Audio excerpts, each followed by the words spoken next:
آج ویو 360 میں ڈالر کے مقابلے میں روپے کی قدر میں تاریخی گراوٹ، عوام کی معاشی مشکلات میں مسلسل اضافہ، افغان مہاجر ودا صابر پوپل امریکہ میں بیٹھ کر لڑکیوں کی تعلیم پر طالبان کی پابندی کو کیسے چیلنج کر رہی ہیں۔ پہلے میں اس کا شکریہ ادا کرنا چاہتی ہوں جس نے ہمیں یہ موقع فراہم کیا ہے۔ اور صدر بائیڈن، سابق صدر ٹرمپ اور سابق نائب صدر پینس کے گھر سے کلاسیفائیڈ ڈاکیومنٹس کی برآمدگی، معاملہ اتنا متنازع کیوں؟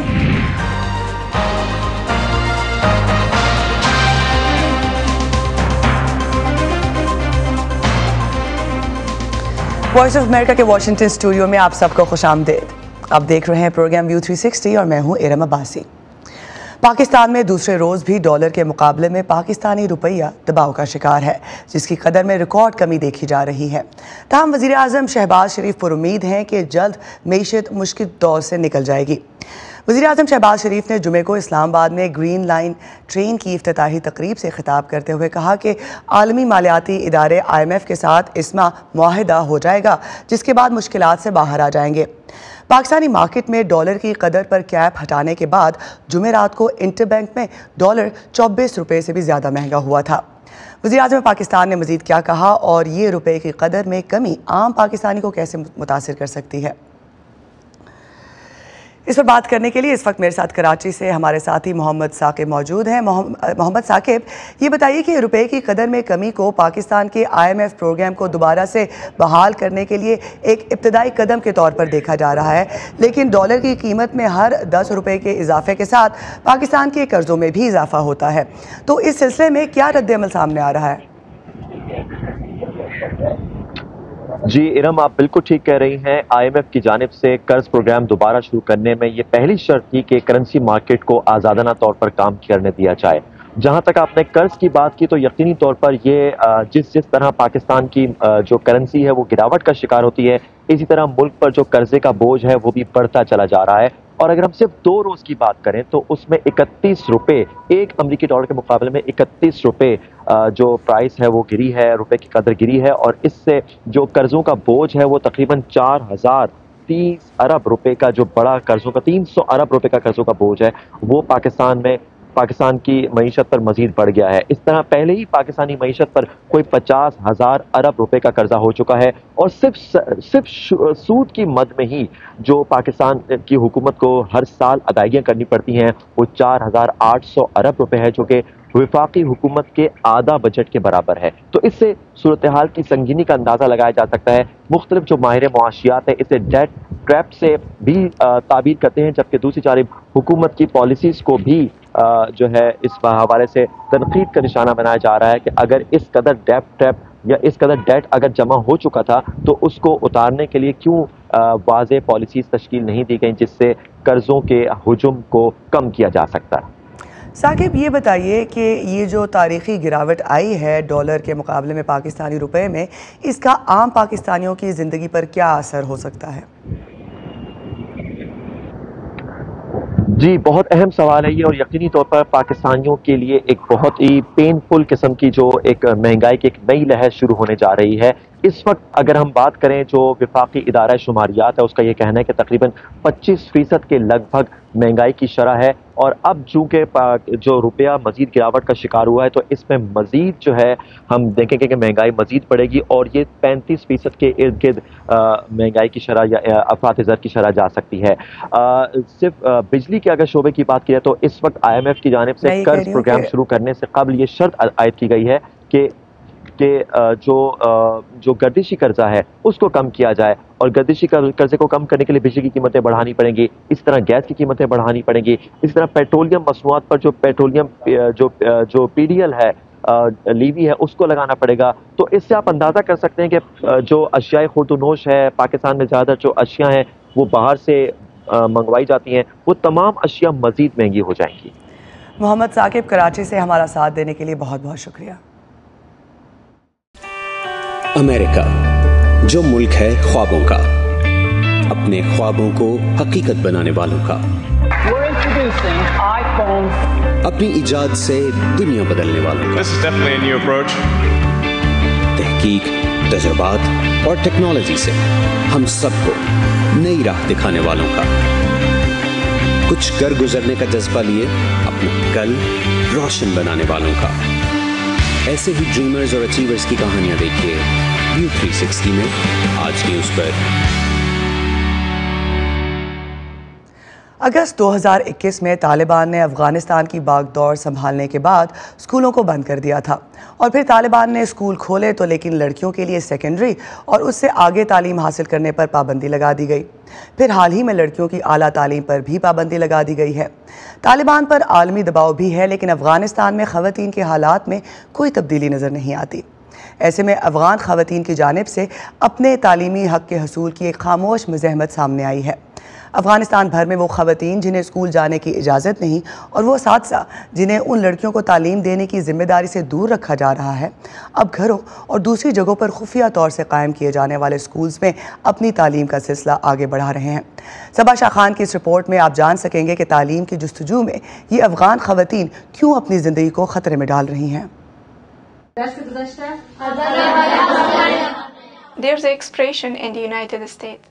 अमेरिका में कहावत है कि वक्त कीमती है। अफगान लड़कियां तालिबान के अपने नजरियात बदलने का इंतजार नहीं कर सकती थीं। 2 साल से ऊपर हो गए हैं, तकरीबन 2 साल से वो तालिबान के नए ऐलान का इंतजार कर रही हैं कि उन्हें इजाजत दी जाए। तो हम लाखों अफगान लड़कियों और खवातीन का वक्त मजीद जाया नहीं होने दे सकते थे, इसलिए खुफिया हाउसिंग स्कूल की अहमियत बहुत ज्यादा है। My name is Vida Sabir Popal. मेरा नाम वीदा साबिर पोपल है और मैं अफगानिस्तान में तालिबान की पहली हुकूमत के खुफिया हाउसिंग स्कूल की पैदावार हूँ और अब मैं जॉर्ज मेसन यूनिवर्सिटी में PhD की तालिब इल्म हूँ। In George Mason University. When I got a जब मुझे यहाँ तालीम हासिल करने का मौका मिला तो मैंने अफगानिस्तान में लड़कियों के बारे में सोचा कि जब उन्हें स्कूल जाने की इजाज़त नहीं है तो वो क्या कर रही होंगी। चुनांचे जनवरी 2021 में मैंने फंड्स इकट्ठे करना शुरू किए। इसकी इब्तिदा मैंने उन $215 से की जो अमरीकी हुकूमत ने मुझे यहाँ महाजरीन को दी जाने वाली पॉकेट मनी के तौर पर दिए थे।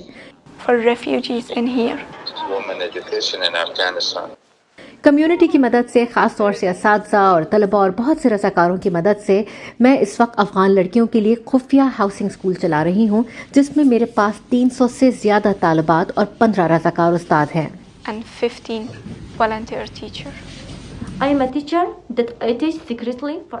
मैं एक टीचर हूँ जो 7वीं और 8वीं जमात की अफगान लड़कियों को छुप कर पढ़ाती हूँ।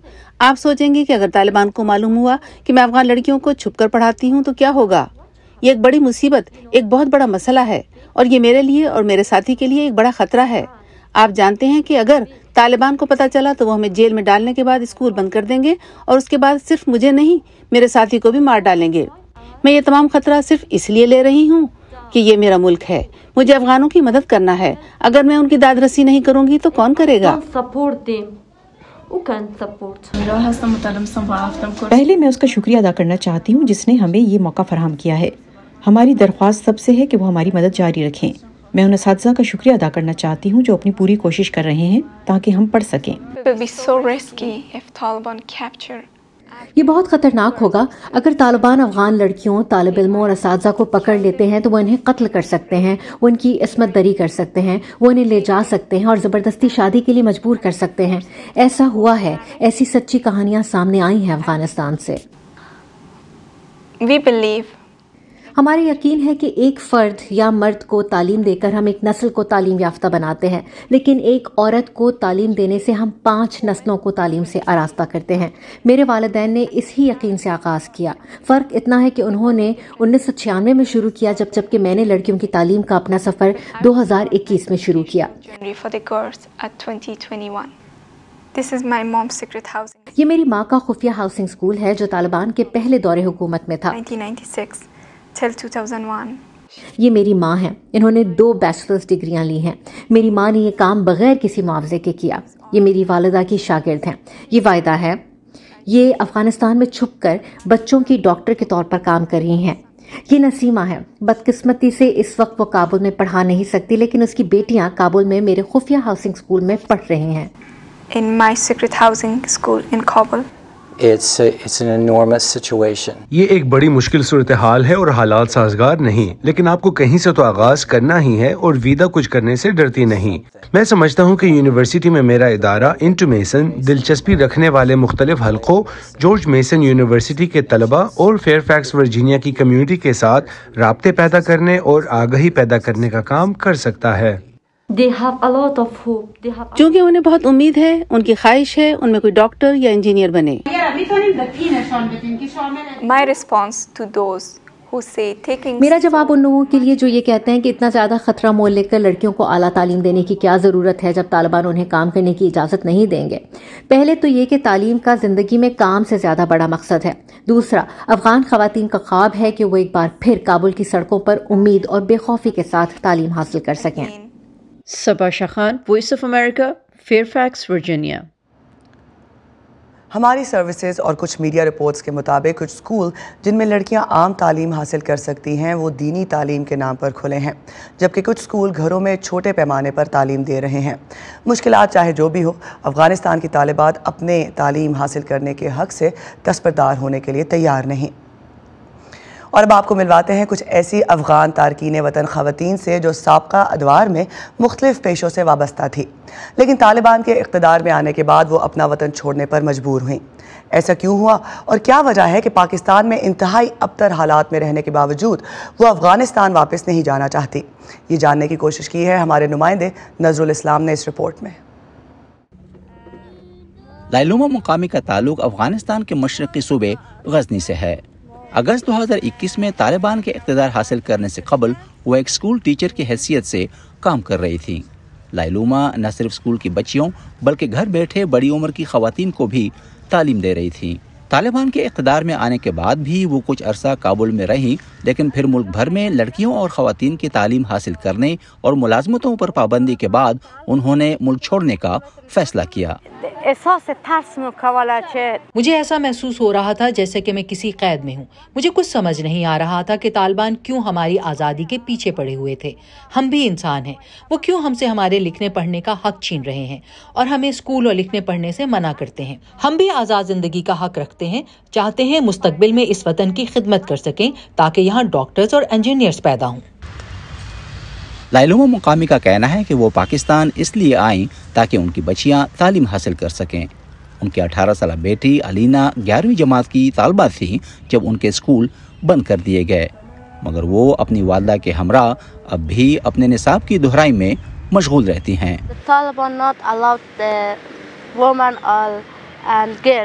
طالبان خواتین کو تعلیم حاصل کرنے سے روک رہے تھے۔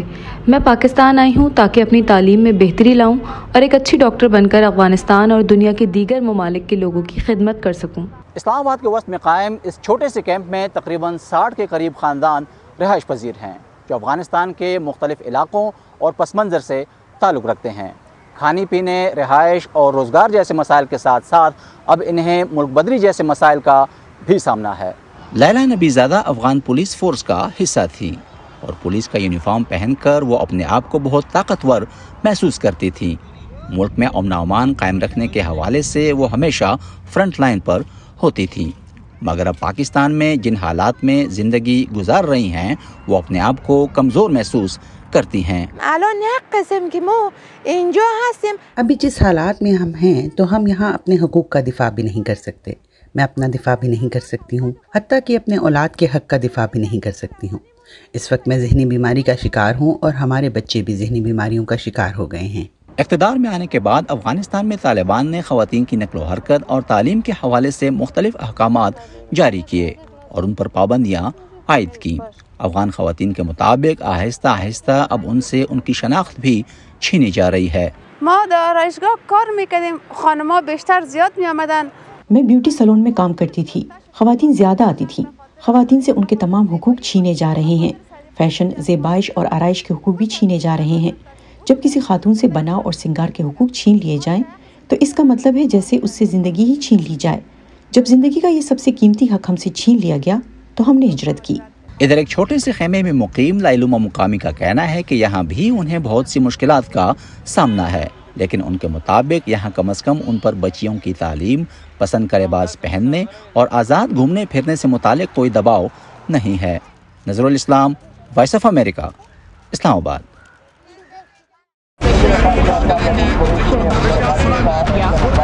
खबरों के पीछे नहीं भागते, हम कहानियां ढूंढते हैं, आम लोगों की खास कहानियां। मैं कोई उनसे अलग मखलूक तो ना थी, तो क्यों ना मैं एक ऐसा काम करूं कि जिसमें मैं महारत हासिल करूं, और वो नेकी क्या हो, जो छोटी छोटी कोशिशों से बदल रहे हैं बेशुमार जिंदगियां। मुझे जब भी जरूरत हुई मुझे इन्होंने माशाल्लाह कर्जा दिया और मेरा कारोबार बहुत अच्छा चला। ला रहे हैं अपने इर्द गिर्द बड़ी तब्दीलियां। अक्सर जो यहाँ बच्चे हैं वो भीख मांगने वाले बच्चे हैं, और जब ये बच्चे स्कूल में आए तो बहुत सारे बच्चे खुश हो रहे थे। आज वहीं औरतें बेहिचक अपने प्लांटों पर, मतलब अपने गोट के प्लांट पर आती हैं, पानी भरती है। हम जाते हैं खबरों से आगे। मैं हूँ नीलोफर मुगल, समन खान, सादिया ज़ेबरान झा, उमर फारूक, चित्राडार, जीती आरानी, मुर्तजा ज़हरी। हम हैं वॉइस ऑफ अमेरिका। अमेरिका में इस वक्त सियासत के ईवानों में जो मामला सबसे ज़्यादा हेडलाइंस में है वो है अहम तरीन शख्सियात के घरों से क्लासिफाइड या हसास दस्तावेज़ात की बरामदगी का। पहले साबिक सदर डोनाल्ड ट्रंप के घर से, फिर सदर जो बाइडन के थिंक टैंक और ज़ाती रिहाइशगाह से, और अब साबिक नायब सदर माइक पेंस के घर से भी ऐसी हसास दस्तावेज़ात मिली हैं जिन्हें वहाँ नहीं होना चाहिए था। राय आमा के एक जायजे से जाहिर हुआ है कि 64% अमरीकियों का ख्याल है कि सदर बाइडन का हसास दस्तावेज़ात संभालने का तरीक़ा मुनासिब नहीं था। दोनों बड़ी सियासी जमातों के नुमाइंदे इस मामले पर क्या राय रखते हैं और अमरीका में इस मामले ने कितनी बहस को और किस किस्म की बहस को जन्म दिया है, आइए जानते हैं। गुज़श्ता जुमे को सदर बाइडन की रजामंदी से रियासत डेलावेयर में उनकी रिहाइशगाह की तलाशी के दौरान अमरीकी हसास इदारे FBI को कुछ नोट्स और 6 मजीद दस्तावेजात मिली जिन पर क्लासिफाइड की मोहर लगी थी। कुछ कागजात उस दौर के थे जब बाइडन सेनेटर के तौर पर काम कर रहे थे। डेमोक्रेट सेनेटर क्रिस कून्स ने ABC चैनल के शो दिस वीक में कहा कि ऐसा मुनासिब तरीके से संभालने के अमल में गलती की वजह से हो सकता है। ये मामला जिनसे आप निपट रहे हैं चूंकि ज्यादा अहम और बाज़ औक़ात ज्यादा हसास होते हैं, इसलिए इन कागजात की तादाद बहुत बढ़ जाती है। तो मेरा ख्याल है कि ये गैर इरादी तौर पर हुआ है, और मुझे ऐसा नहीं लगता कि ये ऐसा कोई मसला है जो अमरीकियों की रातों की नींद खराब कर रहा हो। FBI की जानिब से तलाशी से कबल ABC के राय आमा के एक जायजे से जाहिर हुआ है कि 64% अमरीकियों का ख्याल है कि सदर बाइडन ने हसास दस्तावेजात को गैर मुनासिब तरीके से हैंडल किया था। अगरचे जायजे में शामिल 77% लोगों ने इस राय का इजहार किया कि साबिक सदर डोनाल्ड ट्रंप का इन हसास दस्तावेजात से निमटने का तरीका उससे भी ज्यादा गैर मुनासिब था जो उन्होंने अपने ओहदे से सुबकदोशी के बाद रियासत फ्लोरिडा में अपनी रिहाइशगाह में रखी हुई थी। महकमा इंसाफ के मुकर्रर करदा खुसूसी वकला इस वक्त दोनों रहनुमाओं के बारे में तफ्तीश कर रहे हैं। FBI की तलाशी से एक रोज कबल सदर बाइडन ने एक बार फिर कहा कि वो मुतल्लिका हुकाम के साथ मुकम्मल ताउन कर रहे हैं। मेरा ख्याल है कि आपको वहाँ से कुछ नहीं मिलेगा। मैं वही कुछ कर रहा हूँ जो मेरे वकला ने कहा है कि वो चाहते हैं कि मैं करूँ। कांग्रेस में रिपब्लिकन पार्टी के रुकन माइकल मैकॉल ने ABC को बताया कि मुमकिना सियासी नताइज का इन्हसार कई अवामिल पर होगा। वाटरगेट एक छोटी सी नकबजनी के तौर पर शुरू हुआ था। इसके नतीजे में अमेरिका के सदर को मुस्ताफ़ी होना पड़ा। इसलिए जब तक हम दस्तावेजात देख नहीं लेते मैं नहीं जानता कि इनमें क्या है। आया वो गैर मुल्की मुखालफीन से मुताल्लिक कौमी सलामती की दस्तावेजात हैं। डेमोक्रेट सेनेटर जो मेंशन ने ABC के प्रोग्राम मीट द प्रेस में कहा कि गैर जानिबदार वकला के लिए एक सवाल ये है कि मौजूदा और साबिक सदर दोनों ने हसास दस्तावेजात नेशनल आर्काइव्स में रखने की बजाय अपने पास क्यों रखी? क्या आप किसी को नुकसान पहुंचाना चाहते थे? क्या आपकी नीयत बुनियादी तौर पर कोई गैर जिम्मेदाराना काम करने की थी? मैं नहीं समझता कि इनमें से किसी ने भी ऐसा किया, लेकिन वो यकीनी तौर पर गैर जिम्मेदार साबित हुए। उन्होंने जोर देकर कहा कि अमरीकी अवाम एहतसाब चाहते हैं और ये कि इससे बेहतर चेक्स एंड बैलेंस होना चाहिए था। वेरोनिका बाल्देराज के साथ सादिया ज़ेबरान झा, वॉइस ऑफ अमेरिका। अमरीकी महकमा इंसाफ सदर जो बाइडन और उनके पेशरो डोनाल्ड ट्रंप दोनों की जानिब से हसास दस्तावेजात के मुबैना तौर पर गलत तरीके से अपने पास रखने की तहकीकात कर रहा है। हसास और खुफिया दस्तावेजात के संभालने और इस हवाले से आला ओहदेदारों के किरदार ने कई सवालात को जन्म दिया है कि आखिर क्लासिफाइड डॉक्यूमेंट्स होती क्या है, इतनी ज़्यादा सरकारी मालूमात को खुफिया क्यों रखा जाता है और इन दस्तावेजात को सही तौर से संभालने का तरीका क्या है। तफसील इस रिपोर्ट में। वाशिंगटन के इंटरनेशनल स्पाई म्यूजियम में आम शहरी खुफिया या हसास नौयत की दस्तावेजात की नकलों का करीब से जायजा ले सकते हैं। तारीख दान एंड्रयू हैमंड इन दस्तावेजात की वजाहत करते हुए बताते हैं कि इंतहाई हसास या खुफिया के निशानात उन दस्तावेजात पर लगाए जाते हैं जिनके मुतालिक खदशा हो कि ये मालूमात गलत हाथों में जाने की सूरत में नुकसान हो सकता है। ये किसी हसास नौइयत के खुफिया ऑपरेशन के बारे में हो सकती हैं। ये ऐसी मालूमात हो सकती हैं जो अमरीकी खारजा पॉलिसी के बारे में हों या अमरीकी फ़ौज की तैनाती के बारे में। ऐसी मालूमात आम तौर पर हमेशा कौमी सलामती से मुताल्लिक होती हैं। एंड्रयू ने मज़ीद बताया कि अमरीका में 18 मुख्तलिफ हसास इदारे इन मालूमात को जमा करने, तजिया करने और इसकी तकसीम के जिम्मेदार हैं, लेकिन मुतल्लका लोगों में से बहुत कम को इन हसास दस्तावेजात को देखने की इजाज़त होती है और उन्हें इंतहाई महफूज तनसीबात में या स्किफ्स में मुकफ़ल करना होता है। आप महज अपने दफ्तर की मेज़ पर बैठकर ये दस्तावेज नहीं देख सकते। आपको स्किफ में जाना होगा जहां कोई आपको सुन ना सके, इसलिए तस्दीक और सिक्योरिटी के कई मरहलों से आपको गुजरना होता है। VOA ने कई सरकारी महकमों से पूछा कि वो दिखाएं कि वो मालूमात को खुफिया रखने के लिए किस तरह के स्किफ्स और दूसरे तरीके इस्तेमाल करते हैं, लेकिन उनकी पॉलिसियां इजाज़त नहीं देती कि अवाम को उससे आगाह करें। ताम हसास दस्तावेजात हमेशा सरकारी और इंतहाई महफूज माहौल में नहीं रहती। असल हकीकत ये कि आज़ाद वकला इस बात की तहकीकात कर रहे हैं कि सदर जो बाइडन और उनके पेशरो डोनाल्ड ट्रंप ने हसास मवाद को बगैर किसी मुनासिब इख्तियार के अपने पास क्यों रखा। गैर सरकारी इदारे नेशनल सिक्योरिटी आर्काइव के एक सीनियर तजियाकार का कहना है कि ये सूरत हाल इस बात की ज़रूरत पर रोशनी डालती है कि हसास दस्तावेजात की हिफाजत के निज़ाम को बेहतर बनाया जाए, खास तौर पर इसलिए कि सदारती इंतजामिया तब्दील होती है। इसके लिए एक डेटाबेस की ज़रूरत होती है जिसमें तमाम उन्वानात और तारीखें, दस्तावेज का मौजू, उसका तख्लीककार या जो भी मालूमात आप चाहें वो शामिल होनी चाहिए, क्योंकि फिर ये गुम नहीं होगी या इस बात का बहुत कम इम्कान है कि ये खो जाए या कहीं और मुंतकिल की जाए। के साथ साथ माइकल एवंस ज्यादा शफाफियत पर जोर देते हैं। हुकूमत उन चीज़ों को खुफिया रखने के लिए बहुत से वसाइल और बहुत ज़्यादा वक्त खर्च करती है जिन्हें खुफिया रखने की ज़रूरत नहीं है। हुकूमत की निगरानी में एक बुनियादी अमर यह है कि वो इस रिकॉर्ड तक रसाई दे जिसकी तैयारी में अवाम का पैसा खर्च हुआ है। कोशिशें की गई हैं। सन 2009 में साबिक सदर बराक ओबामा ने एक सदारती हुक्मनामे पर दस्तखत किए थे जिसमें ज़रूरत से ज़्यादा राजदारी को कम करने की कोशिश की गई थी। सदर बाइडन के दौर में 11 सितंबर के दहशतगर्द हमलों के बारे में तहकीकाती दस्तावेजात को अवाम के लिए खोल दिया गया है, लेकिन माइकल का कहना है कि मालूमात के तबादले के पूरे अमल को बेहतर और तेज करने का चैलेंज अभी बाकी है। उनके ख्याल में अगर ये दुरुस्त कर दिया जाए तो ये मुल्क को ज्यादा महफूज बना देगा। वेरोनिका बालदराज के लिए Yasmeen Jameel, voice of America. इसी पर ख़त्म करते हैं आज का व्यू 360। पाकिस्तान और खित्ते समेत दुनिया भर की अहम खबरों और दिलचस्प मालूमात के लिए आइए हमारी वेबसाइट urduvoa.com पर। ये सारा कंटेंट आपको मिलेगा हमारे सोशल मीडिया प्लेटफॉर्म्स पर भी, तो आइए facebook.com/VOA उर्दू के पेज पर, यूट्यूब पर हमारा चैनल है VOA उर्दू के नाम से, ट्विटर और इंस्टाग्राम पर हमारा हैंडल है @VOA उर्दू। मुझे दीजिए इजाज़त, लेकिन आपने फिल्म एवाटार 2 में पानी में सरकंडों पर रहने वाली नीली या हरी मखलूक को तो ज़रूर देखा होगा। जाते जाते हम आपको दिखाते हैं जनूबी अमेरिका के मुल्क पेरू में यूरो नामी एक मुनफरिद कदीम आबाई कम्युनिटी का अनोखा एहतजाज। ये लोग सरकंडों से बने मसनूई जजीरों पर रहते हैं और ख़ुद को पानी की दुनिया के लोग कहते हैं। यूरो कबीले के अफराद ने बोलिविया की सरहद के करीब टीटीकाका झील में तैरती हुई कश्तियों पर मुल्क गिर बदमनी में होने वाली हलाकतों पर एहतजाज किया। दिसंबर में साबिक सदर को जब हटाया गया तो उनकी गिरफ्तारी के बाद मुल्क गिर पुरतशद्दुद मुजाहरे हुए जिनमें 4 दर्जन से ज़्यादा अफराद हलाक हो चुके थे।